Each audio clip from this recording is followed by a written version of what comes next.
24장 1절부터 보시겠습니다. 아브라함이 나이 많아 늙었고 여호와께서 그의 범사에 복을 주셨더라. 아브라함이 자기 집 모든 소유를 맡은 늙은 종에게 이르되 청컨대 네 손을 내 환도뼈 밑에 넣으라. 내가 너로 하늘의 하나님 땅의 하나님이신 여호와를 가리켜 맹세하게 하노니 너는 나의 거하는 이 지방 가나안 족속의 딸 중에서 내 아들을 위하여 아내를 택하지 말고 내 고향 내 족속에게로 가서 내 아들 이삭을 위하여 아내를 택하라. 종이 가로되 여자가 나를 좇아 이 땅으로 오고자 아니하거든 내가 주인의 아들을 주인의 나오신 땅으로 인도하여 돌아가리이까. 아브라함이 그에게 이르되 삼가 내 아들을 그리로 데리고 돌아가지 말라. 하늘의 하나님 여호와께서 나를 내 아버지의 집과 내 본토에서 떠나게 하시고 내게 말씀하시며 내게 맹세하여 이르시기를 이 땅을 내 씨에게 주리라 하셨으니 그가 그 사자를 내 앞서 보내실지라. 내가 거기서 내 아들을 위하여 아내를 택할지니라.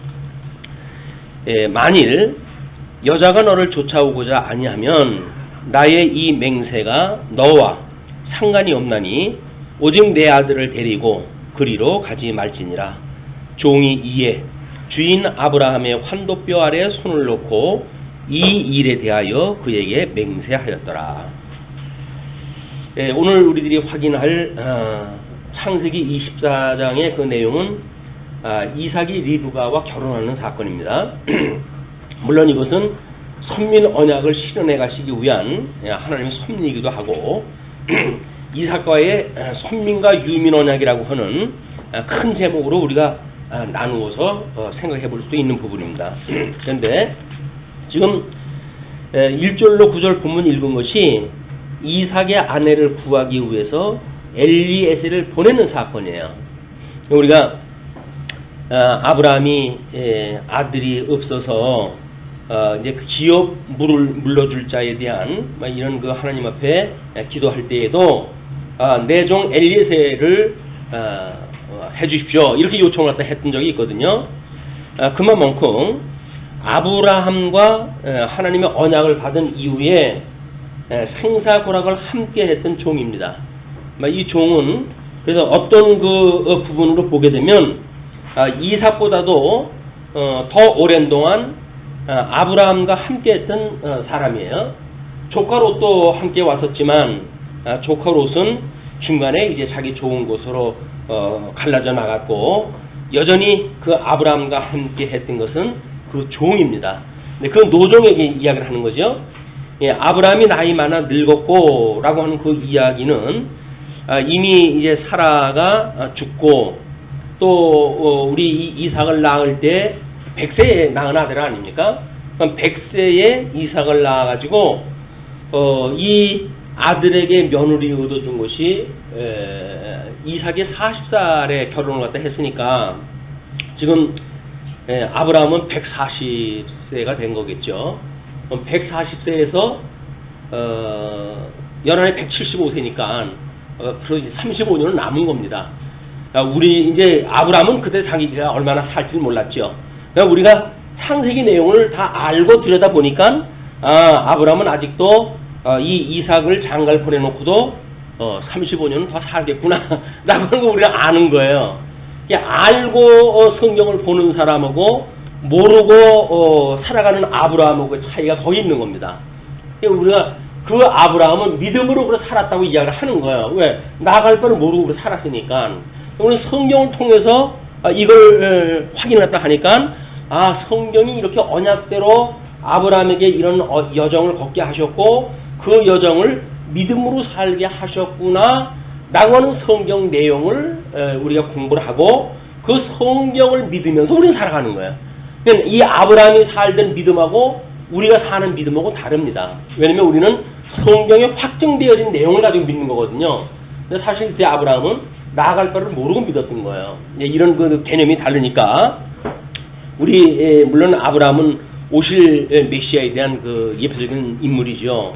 네, 그것이 이제 그 아브라함이 자기 아들이 이제 결혼을 갖다 할 때쯤 되니까 종을 보낸 거야. 늙은 종을 지금 자기가 나왔던 그 땅으로 이제 보내면서 며느리를 얻으라고 이렇게 이제 하는 이야기인데, 그것이 너로 하늘의 하나님 땅의 하나님이신 여호와를 가리켜 맹세하게 한다. 그는 부름을 받을 때로부터 지금까지 함께 여정을 갖다 했기 때문에 그 하나님이 어떠한 하나님인지는 엘리에셀도 잘 아는 그 하나님이죠. 그러니까 그 하나님하고 하나님 앞에서 맹세를 다 하게 한다. 그렇게 하는 이야기예요. 그리고 거기 조건이 이 지방 가나안 족속의 딸 중에서 아내를 택하지 말고 내가 나왔던 내 족속으로 가지고 그 신부감을 골라라. 이제 그 이야기입니다. 그러니까 그 종의 입장에서 보게 되면 그러면 뭐 먼 길 가는 거야, 가는 거지만 만약에 거기서 이제 가나안 땅으로 가자고 그랬을 때 그 며느리 될 사람이 거부하게 되면 내가 그러면 아들을 이삭을 데리고 그쪽으로 가야 됩니까? 근데 이 이야기를 한 거예요. 그러니까 그 목적이라고 하는 것이 아브라함은 하나님의 언약대로 이루신다고 하는 그런 맥락 속에서 지금 우리 그 갈대아 우르로부터 우르로부터 떠나가지고 가나안 땅에 이제 들어왔고, 그래서 이 가나안 땅이 하나님 앞에 받았던 기업이에요. 그러니까 기업을 물을 자는 여기에서 아브라함의 이삭 그 아들인 이삭으로 하여금 가나안 땅을 유업으로 받을 것은 당연한 거죠. 그런데 종의 입장에서 보게 되면 아브라함한테 지시를 받았을 때 며느리를 갖다 얻는 거 아니에요? 지금 며느리를 얻고 결혼 문제를 갖다 이야기를 했으니까 그 종의 입장에서 보게 되면 결혼이라고 하는 이것이 목적이 돼버렸죠. 이쪽은 지금 이 기업을 물을 자라고 하는 어떤 큰 범위 안에서의 개념이라고 한다면 종이 받았던 그런 그 명령은 며느리를 얻게 해가지고 결혼한다고 하는 작은 개념이란 말이에요. 그러니까 결혼이 목적이라고 한다면 만약에 여기서 그 며느리감이 오지 않는다고 했을 때 이삭을 데리고 갑니까? 그 이야기거든요. 이런 질문이 마땅히 맞죠. 이 사람은 결혼이라고 하는 어떤 협의적인 목적을 놓고 봤을 적에는 이 아들을 데리고 가서라도 결혼하는 것이 목적이니까 이렇게 되어진단 말이에요. 그런데 아브라함의 입장에서 보게 되면 하나님께서 갈대아 우르에서 인도를 갖다 해가지고 이 땅을 기업으로 주었기 때문에 마땅히 이삭과의 어떤 그런 그 결혼을 갖다 해가지고 살아갈 사람들은 이 기업이라고 하는 큰 틀에서 이미 해석이 되어져야 되는 거지요. 그렇기 때문에 지금 이 엘리에셀한테 엘리에셀이라고 지명은 안 되어져 있지만 가장 오래된 종 또 충직한 종이라고 한다면 그렇지 않을까 싶습니다. 그래서 그 종에게 아니다, 이 며느리가 이쪽으로 오도록 그렇게 하라, 이렇게 이제 명령을 갖다 해주는 거예요. 그러면서 그 7절에 그렇게 이야기를 하지요. 하늘의 하나님 여호와께서 나를 내 아버지의 집과 내 본토에서 떠나게 하시고 내게 말씀하시며 내게 맹세하여 이르시기를 이 땅을 내 씨에게 주리라 하셨으니, 하나님의 언약이 이 이삭은 아브라함이 지금 받았던 이 아브라함에게 주어졌던 이 언약이라고 하는 것에 지금 이 근거를 갖다 두는 겁니다. 언약을 갖다 했을 때 내 씨, 이 씨에게 이 땅을 갖다 주겠다고 이야기를 했다, 그 이야기거든요. 그러면서 이 땅을 내 씨에게 주리라 하셨으니 그가 그 사자를 내 앞서 보내실지라. 지금 이 종은, 이제 여기서 말하는 이 종은 이 결혼 문제를 해결하기 위해 가지고 다시 이쪽으로 가야 돼요. 갈대우르로 가야 되는 거예요. 그런데 이 아브라함이 이제 그 믿음에 대한 내용을 보게 되면 내 씨로 이 기업을 주신다고 했으니까 내가 만약에 갈대아 우르로 갔을 때 너의 염려처럼 이 며느리 될 사람이 오지 않는다든지 그런 그 일은 없을 것이다, 그 이야기예요. 왜? 하나님께서 너에 앞서가지고 이미 여기에 천사를 보내가지고 하나님의 천사를 보내줘가지고 내 앞길 다 예비하신다, 그 얘기죠. 이 언약을 이루어 가시기 위한 모든 전반의 이 하나님의 섭리가 여기에 이미 있다, 그런 그 이야기예요. 이것이 아브라함이 지금 140세에 139세 뭐 이제 여기 가가지고 데려오는 것이 얼마 안 됐으니까 거의 140년인데 75세에서 떠났잖아요. 그럼 75세에서 떠나가지고 약 65년간의 이 여정이 이 가나안 땅에 와가지고 얻었던 경험의 세계입니다. 이동안 살아왔던 것이 뭐 반평생을 하나님은 정말 만사를 언약대로 이루어가시는 너무나 분명하구나. 뭐 때로는 참 씨를 얻지 못했다고 그러는데 뭐 하가를 통해 가지고 씨를 얻기도 하고 그러나 또 뭐 갈라져가지고 나가고 했지만 여전히 하나님께서 이삭도 주시고 심지어 이삭을 바치라 했을 때에 하나님께서 이삭을 대신해서 이 재물을 준비하심으로 해가지고 하나님 앞에 시험까지 지나간 그런 입장에서 봤을 적에는 이게 전부 하나님이 하신다고 하는 것이 너무나 이제 분명한 거죠. 하나님이 그런 그 믿음으로 지금 주시면서 여전히 인도하다 해 오셨으니까. 그래서 며느리를 얻을 때에도 여전히 이 갈대아 우르에서 가나안 땅 그 자기가 반평생을 다녔지만 뭐 이루 말할 수 없는 자탕들이 있는 거 아니에요, 여기가? 뭐 성적으로 타락되어지고 뭐 파란만장한 그런 경험의 세계가 이루 말할 수 없는 그런 그 더러운 이런 그 세속의 생활을 했기 때문에 적어도 이 이삭의 며느리 될 만한 사람은 갈대아 우르에서 데리고 왔으면 좋겠다. 이제 그 이야기입니다. 물론 갈대아 우르라고 해가지고 뭐 다른 세계는 아니에요. 아브라함이 거기 있었을 때 우상장사의 아들로 있었던 걸로 보아서 별로 그렇지는 않습니다. 그러나 우상 숭배라고 하는 어떤 종교적인 그런 그 강제는 그것이 그렇게 그들이 믿는 신이니까 그렇게 했다고 하지만 이 가나안은 그 신 아래 살아가는 사람들의 생활이 이루 말할 수가 없이 타락되어져 있는 걸 자기가 목도로 갖다 한 거예요. 그래서 며느리는 이제 이쪽 자기의 본토에서 데리고 오라고 이제 이야기를 한 겁니다. 근데 종이 이제 그렇게 이야기했다 하니까 이 하나님께서 사자를 내 앞서 보낼 것이다. 내가 거기서 내 아들을 위하여 아내를 택할지니라 이렇게 이야기를 하니까 그러면서 만일 여자가 너를 쫓아오고자 아니하면 나의 이 맹세가 너와 상관이 없나니 맹세를 다 했지만 만약에 여자가 거부해가지고 안 논다고 한다면 너한테는 상관이 없다 그 이야기죠. 그러면서 나의 이 맹세가 너와 상관이 없나니 오직 내 아들을 데리고 그리로 갈지 말지니라. 맹세를 지키기 위해서 내 아들을 데려간다든지 그런 일은 하지 말라 그 얘기죠. 그러면서 그렇게 하니까 종이 이제 주인 아브라함의 환도뼈 아래 손을 놓고 이 일에 대하여 이제 그에게 맹세를 한 거예요. 그 맹세를 했다는 이야기는 적어도 생명을 걸고 한 이야기죠. 그러니까 만약에 결혼할 여자가 오지 않는다고 한다면 아들이라도 데리고 와가지고 결혼을 시켜야 자기 맹세를 다 이루는 거 아니겠어요. 그냥 그 일을 하지 마라, 그 일만로 하지 마라 이렇게 이제 맹세의 조건 중에 그걸 제외를 갖다 시켜준 거죠. 자, 그러면서 10절로 14절을 보게 되면 이제 엘리에셀의 여행이 소개가 되어집니다. 이에 종이 그 주인의 약대 중 10필을 취하고 떠나는데 10필이라고 하는 그 이야기는 이때 시대에 어떤 그 나귀가 10필이라고 한다면 물론 아내를 데리고 올 어떤 돈도 뭐 재물이나 폐물도 이런 걸 가져갈 필요가 있고 오래 걸리는 곳이니까 식량도 실을 이유가 있었겠죠. 그러나 10필이 다 들어가지는 않는단 말이야. 그런데도 10필을 보낸 이유는 뭡니까? 이미 이쪽에 하나님께서 사자를 보내서 이제 모든 걸 예비 갖다 하고 그리고 이 며느리 될 사람도 하나님 다 준비 갖다 하시고 그리고 이쪽으로 올 거를 아브라함은 믿은 거예요. 이게 믿음으로 행했던 아브라함의 행위입니다. 10필을 갖다 보낸 거예요. 왜? 돌아올 때 그 일행도 또 이용을 또 해야 되니까. 그래서 편도에 필요한 것만 보내지 않냐고 이런 왕복에 필요한 것들을 이미 아브라함은 준비를 다 했다. 믿음으로 한 거는 이렇게 준비를 다 한 거예요. 믿음을 주셨기 때문에 10필을 준비한 거라고요.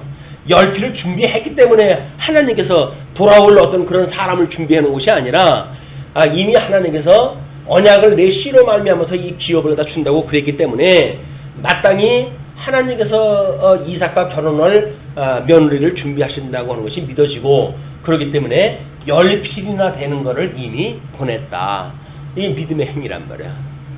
근데 우리는 이제 어떤 성경 교회 생활을 할 때 어떻게 하면 하나님께서 어떻게 해주신다고 생각이 드니까 끊임없이 인간 쪽에서 뭐 입을 크게 벌리려는 둥 뭐 이렇게 이야기를 하는 거예요. 이게 하나님께 기도를 하다 하게 되면 입을 크게 벌리고 좀 이렇게 풍성하게 달라고 그래야지 쪼잔스럽게 달라고 그래가지고 하나님께서 그걸 주시겠냐 이렇게 이제 우리가 해온단 말이에요. 근데 그렇지 않습니다. 하나님께서 이렇게 정확하게 믿어진다고 한다면 왕복에 필요한 그런 것들을 준비라도 하게끔 되어져 있는 거죠. 자, 그러면서 이제 곧 그 주인의 모든 좋은 것을 가지고 떠나. 이제 그는 폐물로 죽고를 가지고 떠났다는 겁니다. 메소포타미아로 가서 나홀의 성에 이르러 이 나홀은 아브라함의 그 삼촌 관계 되어지는 이삭에게 삼촌이 되어지나요? 이제 그 나홀의 형제 되어지는 아브라함의 형제 되어지는 그가 거하는 성을 나홀 성이라고 이렇게 이야기를 합니다. 나홀의 성에 이르러 가지고 그 약대를 성 밖 우물 곁에 굴렸으니 저녁 때라 여인들이 물을 길러 나올 때이었더라. 그가 가로되 우리 주인 아브라함의 하나님 여호와여 원컨대 오늘날 나로 순적히 만나게 하사 나의 주인 아브라함에게 은혜를 베푸시옵소서. 이 종의 기도예요. 이 종의 기도. 이 종도 이 아브라함과 함께 여행을 갖다 해가지고 믿음의 수준이 어느 정도 이르렀는지 우리가 이제 볼 수 있는 어떤 그 힌트가 여기 있는 것 같은데, 하나님한테 이 며느리를 갖다 이제 얻도록 했으니까 이것이 순적하게 얻을 수 있는 그 길을 주십시오. 우리들의 어떤 그 기도도 이런 거야. 하나님께서 예비하신 길이니까 형통한 길을 주십시오라고 하는 그런 그 어떤 지금 방법상의 그런 그 문제를 요청을 갖다 합니다. 그렇게 기도를 갖다 하고 성중 사람의 딸들이 물길로 나오겠사오니 내가 우물 곁에 섰다가 한 소녀에게 이르기를 청컨대 너는 물 항아리를 기울여 나로 마시게 하라 하리니 그의 대답이 마시라 내가 당신의 약대에게도 마시우리라 하면 그는 주께서 주의 종 이삭을 위하여 정하신 자라 이로 인하여 주께서 나의 주인에게 은혜를 베푸심을 내가 알겠나이다. 자, 이렇게 해가지고 만약에 우물가로 이제 어떤 그 여인이 왔을 때, 이건 보편적으로 기도의 내용이에요. 어떤 그 여인이 우물가에 왔을 때 지금 이 종이 시험을 갖다 하는 겁니다. 종이 뭐라고 그러냐면 나에게 물을 마시라 라고 이야기했을 때 이 나에뿐만 아니라 나귀에게도 만약에 이 물을 준다고 하면 이 여인이 주께서 준비한 종으로 내가 믿겠습니다. 그 이야기예요. 이거를 구체적인 걸로 해가지고 우리는 때로는 우리가 기도를 했을 때 이렇게 구체적인 어떤 해서 그 방법이면 이것이 하나님의 뜻이다. 이렇게 성경의 내용을 그대로 우리 삶에 와서 적용을 시킬 때가 있거든요. 근데 아마 결혼을 앞두고 모든 선남 선녀들이 이제 하나님 앞에 기도를 할 거예요. 하나님, 저에게 이제 뭐 신부감을 주세요. 근데 이왕이면 얼굴도 예쁘고 마음씨도 예쁘고 뭐 이런 이제 주절주절 했겠죠. 그렇게 하면서 어떤 여인이 올지 모르지만 제가 수작을 걸어가지고 나한테 넘어온다고 한다면 하나님께서 주신 여자를 믿겠습니다 라고 하는 원리가 여기 통오는 건 아니란 말이에요. 여기서 이렇게 되어진 건 뭐예요? 하나님께서 표적으로 지금 보여주시겠다는 게 표적으로. 우리 예수 그리스도가 이 땅에 오셨을 때에 이분이 구약에서 언약되어진 어떤 표적을 좀 보고 우리는 하나님께서 보내주신 분이군요 라고 하면 믿을 수가 있잖아요.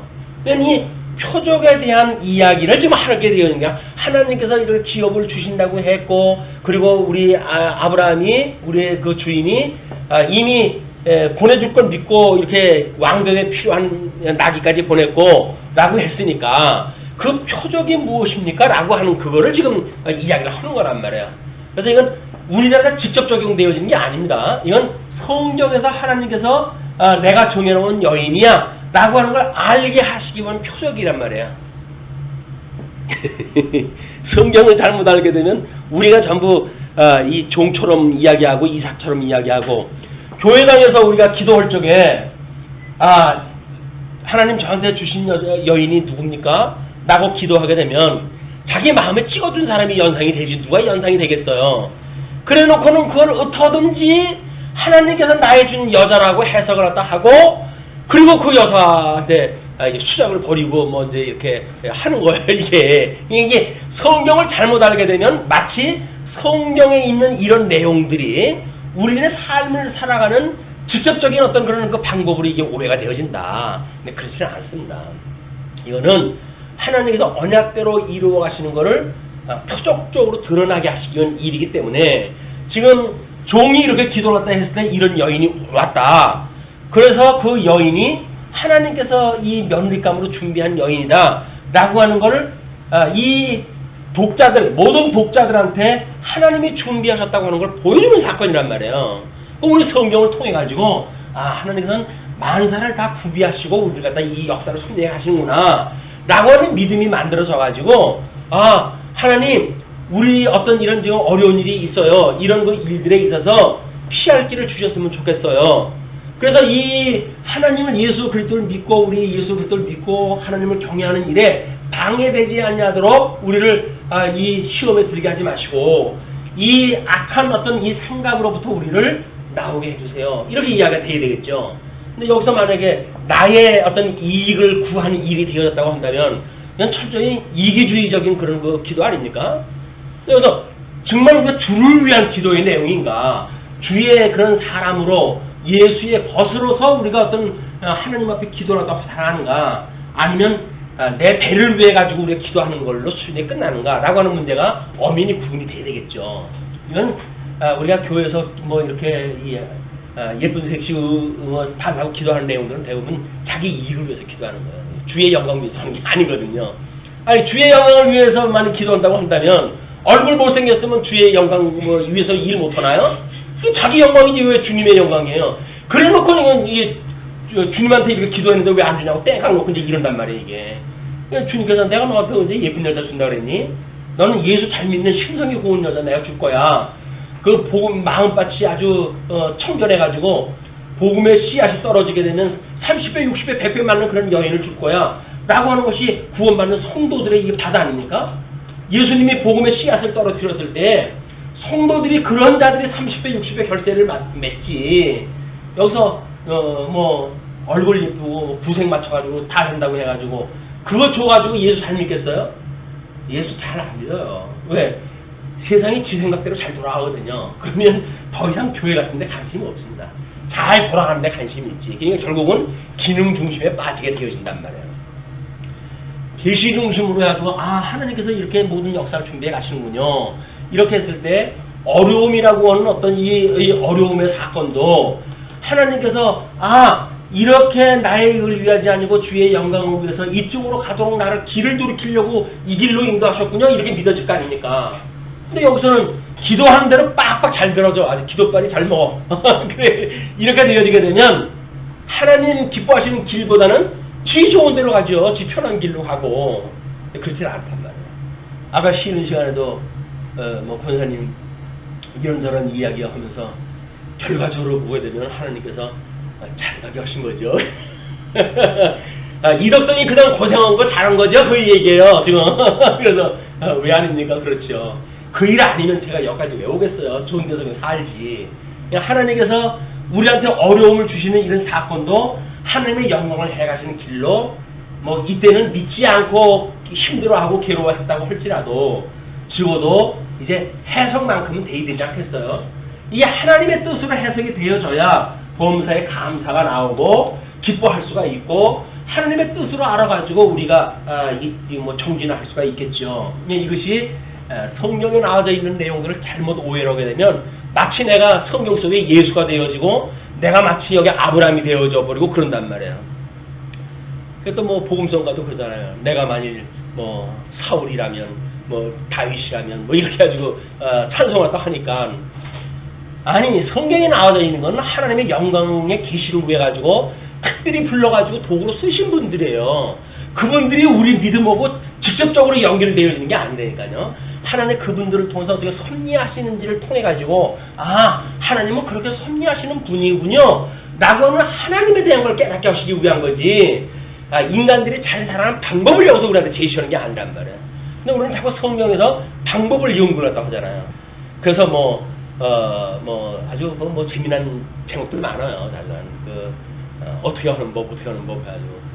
심지어 돈 잘 버는 법도 있는지 모르겠어요. 직접 보진 못했지만, 방법을 많이 제시할 때 해야죠. 그리고, 이름은 멋있게 붙입니다. 뭐랍니까? 예수 그리스도는 나의 방법이다. 이렇게 이야기할 때 해요. 근본적으로 맞잖아요. 하나님이 언약대로 이신 여호와를 깨닫게 하기 위해서 메시아를 언약을 했다 하고 그리스도로 성취하다 하셨으니까 모든 방법이에요.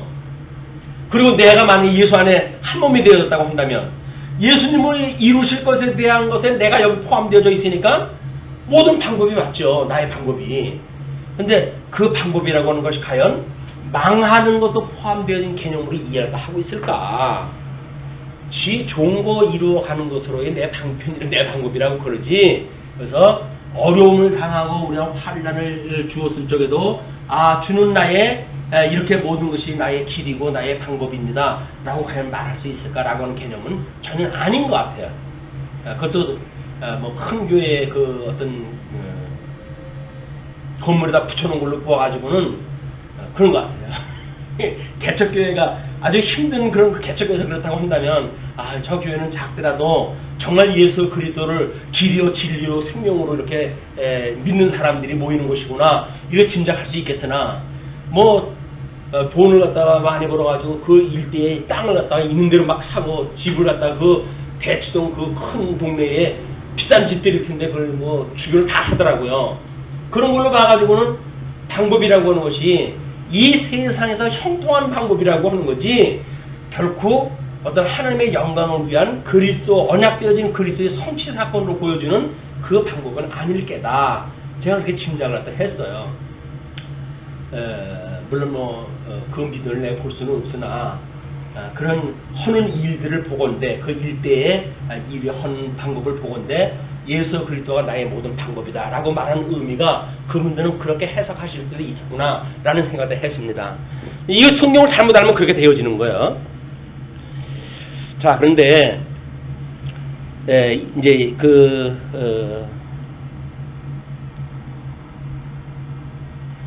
12절에 그가 가로되 우리 주인 아브라함의 하나님한테 이제 기도를 갖다 했고 13절 성중 사람의 딸들이 물길로 나오겠사오니 내가 우물곁에 섰다가 은혜를 베풀려 알겠나이다.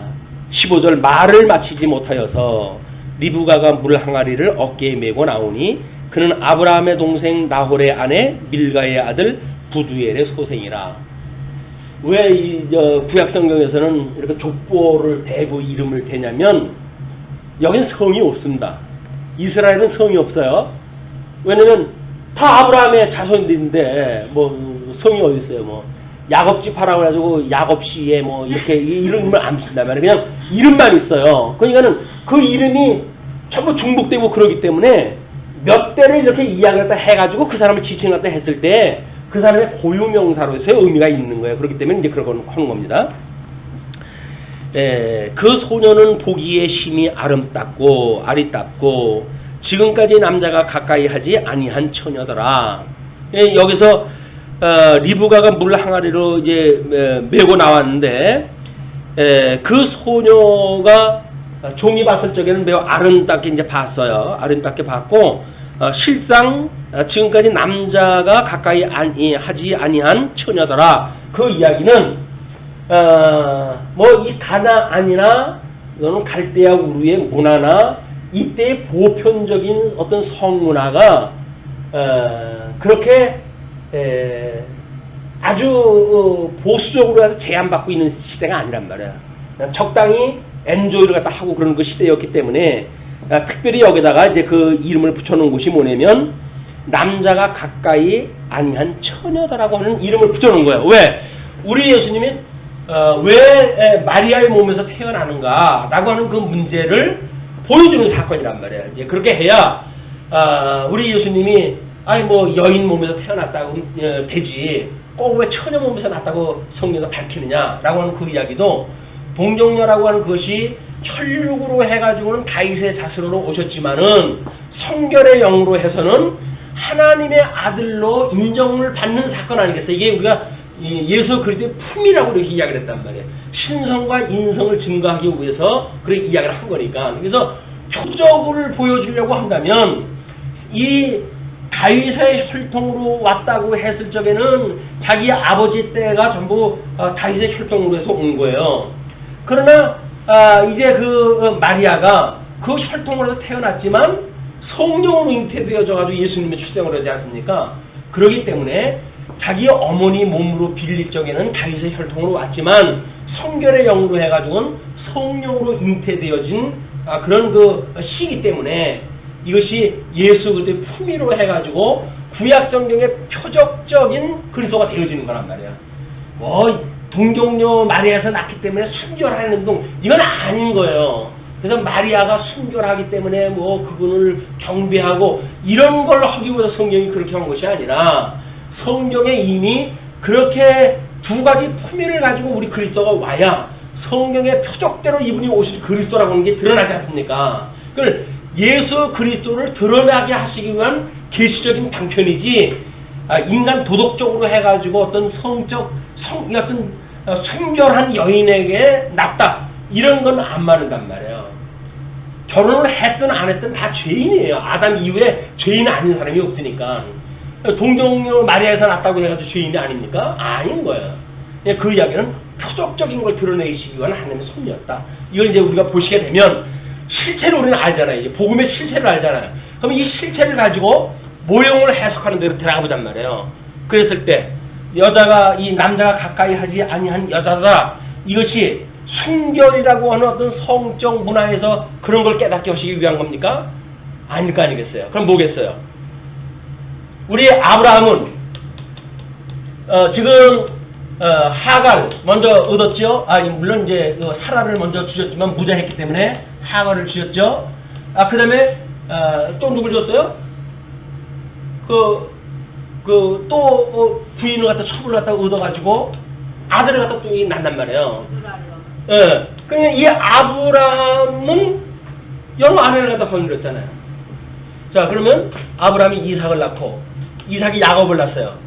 야곱은 네 아내를 얻었네요. 그러면 왜 이삭만 리브가라고 하는 이런 그 하나의 아내의 문제만 언급이 되어졌는가? 라고는 차별성의 의미가 있겠죠. 이걸 모르게 되면 요거를 설명할 적에는 리브가의 어떤 순결성을 강조했다 해요. 그러면 야곱까지 오게 되면 어떨까요? 이제 야곱은 네 명을 얻었으니까 이때 설명 이미 다 지나가 버렸으니까 뭐 다시 혼들 뭐라고 그랬어? 4명 얻기 위해 가지고 하나님께서 12명 아들 주기 위해서 4명 줬다고 또 이제 합리화를 하겠지. 그냥 성경에는 순결성을 이야기하는 게 아니다. 우리 열조의 언약에 대하여 우리 아브라함은 열국의 아비가 되어진다고 이야기를 했고, 이삭의 우리 지금 제목을 뭘로 잡고 있어요? 선민과 유민에 대한 언약으로 삼고 있잖아요. 그러니까 리브가 한 아내에서 한 사람에서 그것도 특별히 한 배 안에서 이삭과 이 야곱이라고 하는 두 아들의 쌍태가 나와야 하나님께서 정말 타짜와 불택자를 어떻게 섭리하셨는지가 극명하게 드러나지 않습니까? 이게 단순히 언약의 계승이 아니라니까요. 하나님의 이 다양한 거를 이 열조라고 하는 인물을 통해 가지고 구체적으로 드러나 보여주신 거예요. 아담 한 사람에 대한 이야기를 이렇게 여러 가지로 구체적으로 지금 모형적으로 설명하는 사건이다. 그렇기 때문에 하나님께서는 이 야곱에게는 4명의 아내를 두어가지고 또 12명의 아들을 갖다가 얻게 하는 거예요. 그 12명의 아들이 비로소 언약 자손 아닙니까? 이게 언약 자손. 이스라엘이라고 하는 거는 12지파가 모였을 때 그걸 이스라엘 국가라고 그러지, 12지파가 아닌 거는 이미 하나님께 약속하신 나라가 아닌 거예요. 통일왕국 조금 지나자마자 바로 붕괴해 버리고 말잖아요. 그러니까 하나님께서 이미 이거는 통일국가에서 보이고자 했던 것이 아니기 때문에 얼마나 너희들이 불순종을 하고 타락했는지를 지금 고발하는 사건이다. 여기서 뭐 남한국은 뭐 하나님 앞에 잘 지내가지고 뭐 이 사람들이 복을 받았고 북한국은 망했고 이런 개념이 아니란 말이에요.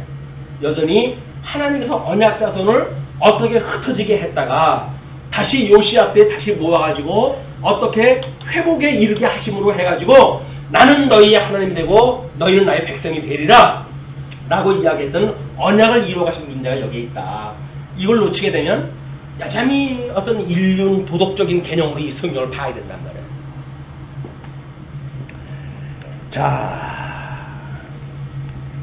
이제 리브가 이제 17절 종이 마주 달려가서 가로되 청컨대 내 물 항아리에 물을 내게 조금 마시우라. 그가 가로되 주여 마시소서 하며 급히 그 물 항아리를 손에 내려 마시게 하고 마시우기를 다하고 가로되 당신의 약대도 위하여 물을 길어 그것들로 배불리 마시게 하리다 하고, 이때 통상적으로 이 낙타는 지금 사막의 길을 오래 여행을 했다 했잖아요. 그러기 때문에 정착을 하게 되면 많은 물을 먹어놔야 돼요. 그래야 또 이제 광야길 여행을 하다 하는 그런 그 짐승이기 때문에 마땅히 많은 물이 필요한 그 짐승입니다. 그러니까 그냥 보편적인 이야기예요. 보편적인 이야기. 그렇게 손님 접대를 제대로 할 수 있는 토양이 되어졌다고 한다면 이거는 우리 그 종의 아들 이삭에게 파트너로 해가지고 충분하다 이렇게 이제 믿은 거죠. 그러니까 이렇게 어떤 예수 그리스도가 이렇게 우리 사도행전에서 뭐라 합니까? 성도들이 이렇게 복음을 증거하다가 사도들이 복음을 증거하다가는 믿음이 있는 것으로 이해가 되어져서 이들에게 복음을 전하는 사건들이 나오잖아요. 예수를 영접하는 사건이 만들어진단 말이야. 이것이 알아볼 만한 거예요. 이 심성 자체가 복음의 씨앗을 받아들일 만한 심성인가에 대한 여부를 여기서 모형적으로 보여주는 사건이다. 이제 뭐 이해하시죠? 그리고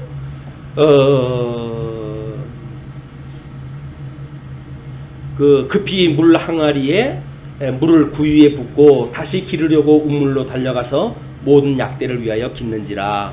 그 사람이 그를 묵묵히 주목하여 여호와께서 과연 평탄한 길을 주신 여부를 알고자 하더니 약대가 마시기를 다음에 그가 반세겔 중 금고리 1개와 13개 중 금 손목고리 1쌍을 그에게 주며 가로되 내가 네 딸이냐? 청컨대 내게 고하라.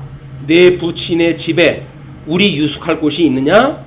그 여자가 그에게 이르되 나는 밀가가 나홀에게 낳은 아들 부두엘의 딸이니이다. 자기의 신분을 갖다 밝혀요.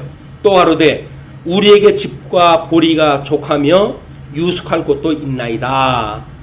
이에 그 사람이 머리를 숙여 여호와께 경배하고, 여자가 그렇게 이야기를 했는데 그 사람이 왜 여호와께 경배를 할까요? 하나님께서 언약대로 이루어 가시는 것을 이 종한테 다 보여주신 거예요. 그래서 우리가 이제 가끔 그런 이야기를 하잖아요. 우리가 나그네를 영접하다가 주를 영접했다고 하는 사건들을 소개하고 그러잖아요. 그래가지고 우리 톨스토이가 쓴 사랑이 있는 곳이라고 하는 걸 우리가 독서 토론을 했잖아요. 마치 구두방 사람이 선행을 베풀러가지고 예수님을 영접한 것처럼 이렇게 이제 그림이 그려지고 그러지 않습니까? 그게 중세기적인 마인드란 말이에요. 하나님께서 우리들한테 어떤 선행을 통해 가지고 주님을 맞이하는 것이 아니라 주님께서 우리를 먼저 찾아가 가지고 우리로 하여금 의의 열매를 맺게 하신 게 주님의 역사지요. 이걸 모르게 되면 우리는 이거 우연히 우리가 나그네를 주님을 갖다 영접한다 해. 나도 언제 주님 만날지 모르니까 이거 해야지 라고 말하는 건 너무 속보이는 거 아닙니까? 우리 신앙생활 속보이지 마십시다. 좀 신사적으로 하십시다. 정말 주님이 너무나 귀하고, 그래서 정말 나의 받은 은혜가 족하고, 그렇기 때문에 나그네가 마치 예수님을 몰라도 방황하는 성도로 보이고 어떤 그런 지체로 보이고, 그에게 복음이 들어오면 그가 이런 그 나그네의 삶을 정리하고 정말 주께서 주시는 그런 그 기업에서 정착하는 삶을 살 수 있지 않을까라는 신령한 의미를 가지고 복음을 증거하고 그러지 않겠어요? 따뜻한 약을 물 하는 것을 주더라도 이런 것들이 나중에 예수님이 이제 심판하다 할 때 내가 나가 배가 고팠을 때 먹을 것도 주지 않고 목이 말랐을 때 마실 것도 주지 않았다 이렇게 이야기를 딱 했을 때 그 반대쪽에 있는 사람은 뭐라 그래요? 왼쪽에 있는 사람들은 아, 내가 언제 안 줬습니까? 그러고 대들잖아요. 줬다는 거요. 맞아요. 주긴 줬어요. 왜 줬을까요? 그런 마음을 먹고 준 거예요. 그러니까 예수님께서 난 몰라. 난 몰라. 근데 그 오른쪽 무리들한테는 뭐라 그래요? 아유, 네가 이렇게 먹을 걸 주고 마실 걸 줬다 그랬더니 오히려 그들은 뭐라 그래요? 난 그런 적 없는데요. 모른다 그러잖아요. 의도 이시한 거 없어요. 그냥 하나님께서 주시는 그 긍휼의 마음을 가지고 그냥 베풀어 쓴 것 뿐이에요. 이게 믿음의 열매이기 때문에 자기네 거를 챙길 것도 없어요. 그러니까 자기 공로를 자랑하고 하는 사람들만큼 허망스러운 거 없습니다. 그러니까 주님께서 좋은 그런 환경 주고 여건 줘가지고 예수님을 믿고 새 생명을 얻은 것만도 감사하고 고맙고, 그러기 때문에 나그네들 대접한 것도 그냥 무슨 뭐 의무감에서 한 것도 아니고 공로 달라고 한 것도 아니고 그냥 있는 거 나눠 먹자고 하는 마음으로 그냥 순전한 마음으로 했던 거기 때문에 언제 했는지 기억도 안 나는 것이 믿음의 열매로 나타나는 이 현상이란 말이에요. 자, 그렇게 하니까 27절 가로되 나의 주인 아브라함의 하나님 여호와를 찬송하나이다. 나의 주인에게 주의 인자와 성실을 끊이지 아니하였사오며 여호와께서 길에서 나를 인도하사 내 주인의 동생 집에 이르게 하셨나이다 하니라. 이것이 신약 성경에 오게 되면 주종 관계를 통해 가지고 어떻게 그리스도를 지금 계시하시는가에 대한 그런 의미가 여기서 이제 우리가 배워야 되겠죠. 28절서부터 이제 49절까지 이삭의 아내로 선택된 리브가가 소개가 되어집니다. 소녀가 달려가서 이 일을 어미 집에 고하였더니 리브가에게 오라비가 있어 이름은 라반이라 그가 우물로 달려가 그 사람에게 이르니, 이 오라비가 적어도 리브가에게 이제 오라비라고 한다면 이삭과 거의 연배가 비슷할 거 아니겠어요? 그러면 지금 이쪽에 이의 그 아버지 되어지는 사람은 아브라함의 동생 나홀이 동생이니까 140세는 안 됐어도 제법 나이가 먹었을 거란 말이야. 그래서 이 나홀은 정상적으로 어떤 자기네들 나름대로 기업이 이루어졌고, 그렇기 때문에 그 장자한테 모든 고난이 지금 이미 넘어가져 있는 상태가 아닌가, 이렇게 생각을 해볼 수가 있습니다. 그래서 그가 그 누이의 고리와 그 손의 손목고리를 보고 또 누이 리브가가 그 사람이 자기에게 이같이 말하더라 함을 듣고 그 사람에게로 나아가미라. 때에 그가 우물가 약대 곁에 섰더라. 라반이 가로되 여호와께 복을 받은 자여 들어오소서. 어찌 밖에 섰나이까. 내가 방과 약대의 처소를 예비하였나이다. 이것이 나그네를 접대하는 그런 그 이야기들이에요. 우리 이 구약성경에서 이야기하는 나그네, 고아 뭐 이런 그 개념이 자기네들이라고 그러지 않았어요. 하나님 앞에 나라를 잃고 돌아다니는 그런 그 사람들이었었고, 그것은 하나님의 본토를 떠나가지고 이 땅에 사람의 모습을 입고 이 땅에 오실 예수 그리스도에 대한 예표란 말이에요. 그 예수를 맞이하는 자세가 주 예수여 어서 오시옵소서 라고 할 정도의 신성을 가지고 있는 사람들한테 주님이 이제 찾아온 거 아니겠어요? 그런데 지금 이 라반이 하는 그런 그 이야기가 당신은 복을 받은 사람입니다. 하나님의 복이 있는 사람이다, 그 이야기죠. 그러면은 우리 집에 와서 거하십시오. 그런 그 이야기를 하는 거예요. 자, 그렇게 하면서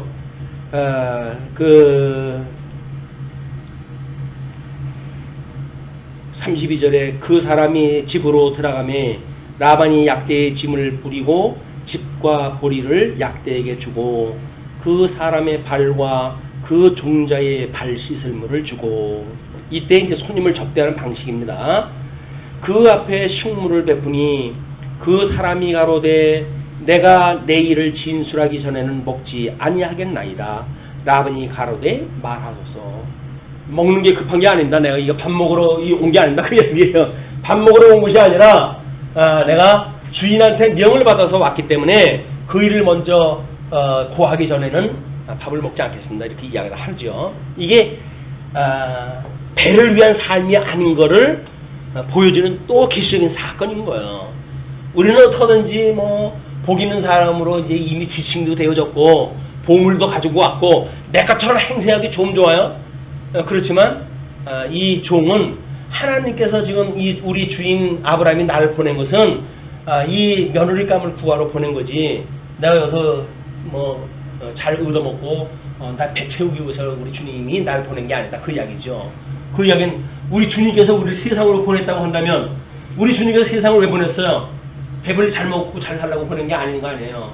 우리 뭐라고 고백을 또 하는 겁니까? 주께서 나를 보내심은 나로 하여금 우리 주님의 영광을 만천하에 드러나게 하고 계시의 그런 그 일꾼으로 삼기 위해서 주님을 보냈습니다. 그냥 내 배를 채우는 일보다는 복음을 증거하는 것이 나의 이 근본적인 목적입니다. 라는 이야기나 똑같은 이야기를 지금 하고 있는 겁니다. 종의 이야기는 종의 이야기고 나는 나대로 살아가면 되지 돼요. 안 되는 거 어디 있어요. 근데 문제는 믿음으로 사는 게 아니라는 데 앞은 있는 겁니다. 그러니까 34절에 그가 가로되 나는 아브라함의 종이니이다. 여호와께서 나의 주인에게 크게 복을 주어 창성케 하시되 우양과 은금과 노비와 약대와 나귀를 그에게 주셨고, 이것이 아내를 누이라고 속였다가 얻은 재물도 있고요. 조카 롯을 구한다고 해가지고 사람들 쳐 죽이고 얻어왔던 그런 그 노력한 재물도 있고 다 그런 거예요. 그걸 총칭해가지고 여호와께서 주인에게 크게 복을 주어가지고 창성케 하시되, 이런 전제하에 이제 얻었다고 이렇게 이야기를 합니다. 그래서 나의 주인의 부인 사라가 노년에 나의 주인에게 아들을 낳음에 주인이 그 모든 소유를 그 아들에게 주었나이다. 이 기업을 물자로 이미 이제 넘어간 거예요. 나의 주인이 나로 맹세하게 하여 가로되 너는 내 아들을 위하여 내 사는 땅 가나안 족속의 딸 중에서 아내를 택하지 말고 내 아비 집 내 족속에게로 가서 내 아들을 위하여 아내를 택하라 하시기로 내가 내 주인에게 말씀하시되 혹 여자가 나를 쫓지 아니하면 어찌하리이까 한즉 주인이 내게 이르되 나의 섬기는 여호와께서 그 사자를 너와 함께 보내어 내게 평탄한 길을 주시리니 너는 내 족속 중 내 아비 집에서 내 아들을 위하여 아내를 택할 것이니라. 내가 내 족속에게 이를 때에는 내가 내 맹세와 상관이 없으리라. 서로 그들이 내게 주지 아니할지라도 내가 내 맹세와 상관이 없으리라 하시기로 내가 오늘 우물에 이르러 말씀하시기를 나의 주인 아브라함의 하나님 여호와여 만일 나의 행하는 길에 형통함을 주실진데 내가 이 우물 곁에 섰다가 청년 여자가 물을 길러 오거든 내가 그에게 청하기를 너는 물 항아리의 물을 내게 조금 마시우라 하여 그의 대답이 당신은 마시라 내가 또 당신의 약대를 위하여도 기르리라 하면 그 여자는 여호와께서 나의 주인의 아들을 위하여 정하여 주신 자가 되리이다 하며 내가 묵도하기를 마치지 못하여 리브가가 물 항아리를 어깨에 메고 나와서 우물로 내려가 붓기로 내가 그에게 이르기를 청컨대 내게 마시우라 한즉 그가 급히 물 항아리를 어깨에서 내리며 가로되 마시라 내가 당신의 약대에게도 마시우리라 하기로 내가 마심에 그가 또 약대에게도 마시운지라 내가 그에게 묻기를 내가 네 딸이뇨 한즉 가로되 밀가가 나홀에게 낳은 부두엘의 딸이라 하기로 내가 그 고리를 그 손에 그 코에 꿰고 손목고리를 그 손에 끼우고 나의 주인 아브라함의 하나님 여호와께서 나를 바른 길로 인도하사 나의 주인의 동생의 딸을 그 아들을 위하여 택하게 하셨으므로 내가 머리를 숙여 그에게 경배하고 찬송하였나이다. 이에 당신들이 인자와 진실로 나의 주인을 대접하려거든 내게 고하시고 그렇지 않을지라도 내게 고하여 나로 좌우간 행하게 하소서. 그 명령을 이룰 때까지 내가 밥도 안 먹겠다 그 이야기에 이제 그렇게 이야기를 합니다. 자수정을 쭉 이야기를 했어요. 그러면서 이제 50절로 60절까지 리브가의 출발 준비가 이제 소개가 되어집니다. 라반과 부두엘이 대답하여 가로되 이 일이 여호와께로 말미암았으니 우리는 가부를 말할 수 없노라. 리브가가 그대 앞에 있으니 데리고 가서 여호와의 명대로 그로 그대의 주인의 아들의 아내가 되게 하라. 아브라함의 종이 그들의 말을 듣고 땅에 엎드려 여호와께 절하고 은금 패물과 의복을 꺼내어 리브가에게 주고 그 오라비와 엄미에게도 보물을 주니라. 자, 이제 다소정을 들었던 사람들의 하는 행위인 거예요. 근데 리브가를 며느리로 얻었으면 좋겠습니다. 이거 주십시오라고 그랬더니 하나님으로 네 이야기를 전부 듣고 보니까 하나님께로부터 말미암았는데 우리가 개입을 갖다 해가지고 무슨 일을 또 하겠냐. 그 리브가가 네 앞에 있으니까 개하고 직접 해라 그 이야기예요. 그래서 아무리 부모라고 하더라도 신앙 문제는 본인의 문제인 거예요. 이게 대신할 수가 없는 이런 그 문제로 해가지고 이 아내를 얻도록 이제 소개가 되어진 거죠. 그러면서 그들이 50절? 예. 리브가가 그대 앞에 있으니 데리고 와서 이제 54절까지 이제 우리가 읽은 거죠. 55절 리브가의 오라비와 그 어미가 가로되 소녀로 며칠을 적어도 열흘을 우리와 함께 있게 하라. 그 후에 그가 갈 것이니라. 그 사람이 그들에게 이르되 나를 만류치 마소서. 여호와께서 내게 형통한 길을 주셨으니 나를 보내어 내 주인에게로 돌아가게 하소서. 여자가 지금 시집을 가는데 그것도 이제 먼 타국으로 보낼 건데 부모의 심정이 충분히 그렇죠. 조금 머물러 있게 하라고 그랬더니 종은 하나님께서 이렇게 순적한 길 다 줘가지고 나를 여기까지 보냈고 얻게 했는데 바로 가게 하지 뭘 머물게 없냐 그런 그 이야기예요. 예, 그들이 가로되 우리가 소녀를 불러 그에게 물으리라 하고 리브가를 불러 그에게 이르되 내가 이 사람과 함께 가려느냐? 그가 대답하되 가겠나이다. 딸 새끼 다 길러가도 소용없다. 가겠나이다. 이게 딸 새끼 길렀다고 해서 소용없는 것이 아니라 하나님께로부터 그런 마음이 다 온 거란 말이에요. 그들이 그 누이 리브가와 그의 유모와 아브라함의 종과 종자들을 보내며 리브가에게 축복하여 오라되 우리 누이여 너는 천만인의 어미가 될지어다. 내 씨로 그 원수의 성문을 얻게 할지어다. 그래서 이 선민과 유민이라고 하는 이 선민과 유민을 갈라놓는 그래가지고 천만인의 어미가 되어져 가지고 결국은 하나님의 택한 백성들을 말미암는 이런 그 조상으로 축복을 갖다 합니다. 이것도 하나님께 주신 그런 그 마음이겠죠. 61절, 67절까지 이삭이 리브가를 맞이하게 되어집니다. 리브가가 일어나 비자와 함께 약대를 타고 그 사람을 따라가니 종이 리브가를 데리고 가니라. 때에 이삭이 부엘리 헤로이에서 왔으니 그가 남방에 거하였음이니라.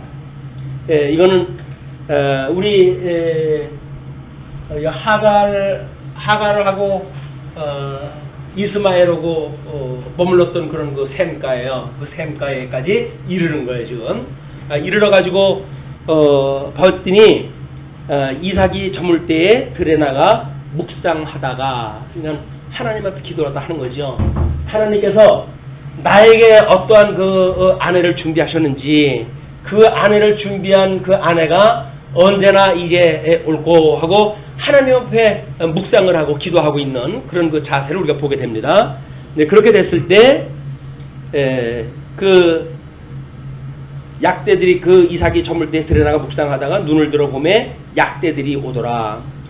리브가가 눈을 들어 이삭을 바라보고 약대에서 내려 종에게 말하되 들에서 배회하다가 우리에게로 마주오는 자가 누구뇨? 종이 가로되 이는 내 주인이니이다. 리브가가 면박을 취하여 스스로 가리우다. 그래서 아내가 면박을 취해가지고 나는 당신의 종입니다라고 하는 걸 보여주는 예표라고 그랬죠. 여자가 머리에도 수건을 쓰는 일은 그 여자 위에 남자가 있음을 보여주는 예표적인 사건이라고 그렇게 이야기를 했어요. 그냥 면박을 취해가지고 이제 그 이삭을 맞이하게 됩니다. 이렇게 되니까 종이 그 행한 일을 다 이삭에게 고하매 이삭이 리브가를 인도하여 모친 사라의 장막으로 드리고 그를 취하여 아내를 삼고 사랑하였으니 이삭이 모친 상사 위에 위로를 받았더라. 그러면 지금 이삭이 사라가 죽은 지 사라가 죽은 지 약 한 3년 만에 이제 일어난 거야. 아내를 구한 것이. 통상적으로 이제 오랫동안 우리가 장례를 지내고 하는 그것이 뭐 30일이라든가 70일이라든가 뭐 이렇게 우리가 예를 갖다 지낸 적은 있죠. 그러나 리브가 이쪽 지금 이삭은 어머니가 돌아가시고 약 3년간을 위로를 갖다 못 받고 있었다는 거니까 그 애도의 시간을 갖다 보낸 거예요. 그러다가 이제 아내를 맞이하게 되어지니까 자기 어머니가 쓰던 장막, 그때는 이제 그 장막이 각 가정의 대표적인 어떤 그런 그 의미를 띠고 있으니까 아마 모든 기업을 물려받은 이삭이 자기 어머니의 장막으로 이제 이 리브가를 인도를 갖다 하고 거기서 결국 혼인을 갖다 해가지고 어머니 돌아가신 지 3년 만에 위로를 받게 되어집니다. 이것이 지금 하나님께서 리브가와 이삭을 짝 맞춰주는 사건을 소개를 갖다 해주신 거예요. 그 내용이 단순한 지금 결혼 문제가 아니죠. 이거는 예수 그리스도가 주님의 몸된 교회와의 관계를 설명하는 내용이었었고 끊임없이 예수 그리스도 안에 있는 성도들의 우리들의 믿음의 그런 그 상황이 어떠한지를 보여주는 그림자적인 사건이었었다. 또 이거는 열조에게 언약하셨던 내용 중에 선민과 유민이라고 하는 그런 관계를 하나님께서 어떻게 태초에 창세를 짓기 전서부터 예정하셨던 예정을 이루어 가시는가를 보여주는 모형적인 사건이라고 하는 의미도 우리가 확인하게 했어요. 그래서 그런 그 열조에 있는 가운데 그 내용까지도 우리가 전부 한번 확인을 해봤습니다. 다음 시간에 우리가 이제 아브라함의 죽음과 후예라고 하는 걸로 해가지고 한 세대의 종말을 우리가 한번 또 볼 거예요. 그래서 기왕이면 이 결혼 사건이 있었을 때 결혼의 의미가 무엇인지 뭐 이런 걸 전부 설명을 하다 했으면 좋겠는데 양이 너무 많았어. 이게 뭐 자그만치 67절까지 되어져 있어가지고 그런 설명을 드릴 겨를이 없었어요. 그래서 생각을 했지만 다음 시간에 장례 절차에 대한 걸 이제 이야기하게 돼요. 우리 아브라함의 장례에 대한 이야기니까 시간이 혹 남으면 결혼 문제까지도 한번 언급을 하기로 하고 말씀 드리죠. 기도하시겠습니다.